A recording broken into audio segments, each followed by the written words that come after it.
Jakarta, 25 Juni tahun 2025.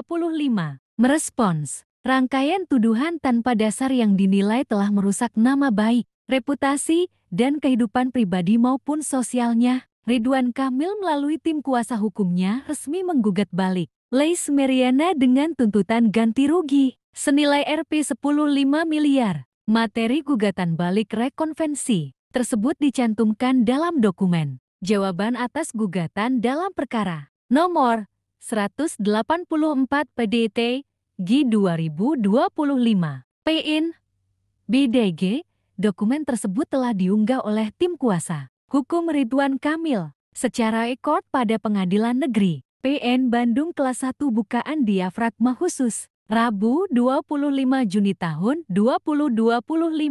Muslim Jaya Butar selaku kuasa hukum Ridwan Kamil mengurai nilai gugatan tersebut yang terdiri atas ganti rugi material sebesar 5 miliar rupiah dan ganti rugi material sebesar Rp10,0 miliar. Ganti rugi material meliputi biaya proses hukum, pengobatan psikis, kehilangan pendapatan akibat terganggunya pekerjaan, hingga kerugian lain yang ditimbulkan oleh narasi yang dianggap fitnah dan merusak. Sementara itu, ganti rugi imaterial diajukan atas dasar rusaknya reputasi Ridwan Kamil sebagai tokoh publik, tekanan psikologis, dan terganggunya kehidupan rumah tangga serta sosialnya akibat pemberitaan sepihak yang berulang. Klien kami telah menjadi korban dari serangkaian tuduhan yang tidak berdasar dan tidak dibuktikan secara ilmiah. Ini bukan sekadar sengketa personal, tetapi kampanye penghancuran reputasi secara masif yang memanfaatkan ruang publik, ujar Muslim Jaya Butar.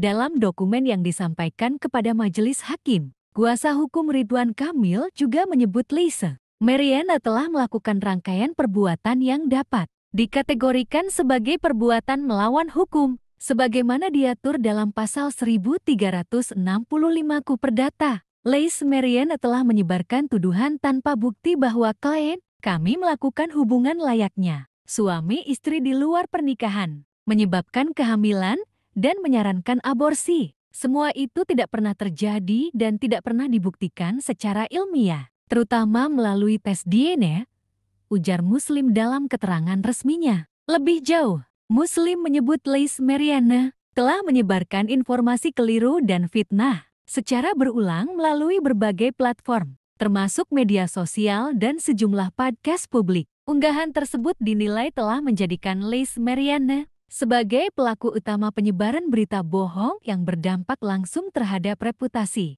Ridwan Kamil, baik sebagai tokoh publik maupun sebagai pribadi. Oleh karena itu, kami juga meminta majelis hakim untuk menghukum LA menghapus seluruh unggahan fitnah di media sosial dan menyampaikan permintaan maaf di media massa dan media sosial selama 7 hari berturut-turut. Tegasnya, Muslim menambahkan bahwa terkait pemibaran informasi yang diduga memuat konten fitnah dan penyebaran kebohongan oleh LA tersebut, Ridwan Kamil selaku kliennya sudah membuat laporan ke Baris Krim Mabes Polri dan saat ini sudah masuk proses penyidikan.